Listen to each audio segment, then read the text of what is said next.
First time I understood what a powerful tool free will could be to a woman was when I was walking down the street and a man in a white pickup truck pulled alongside me, gingerly rolls down the window, looks at me, gets my attention, and says, "Hey girl, get in the back of my truck."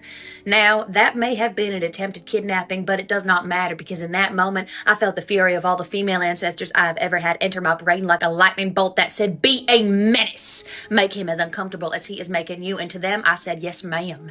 And I prowled toward that man's car. I was screaming, I was hissing, I was twitching, and he drove off in a fury. I think he learned his lesson, and I hopefully traumatized that man from that day on, because that day I learned that if there is ever an MEN, I'm going to be a bigger MENACE, baby.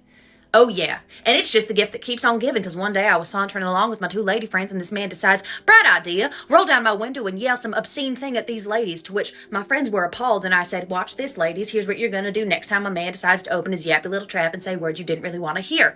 Scream." You walk towards him, twitch and scream and spit and hiss, and oh my God, that man cranked up his window with the force of 1,000 elbow joints that probably ain't been oiled in a long time, and he sped off through that lap before it was even green. I said, man, if there's ever going to be a problem presented to me, I'm simply going to be a bigger one. Amen.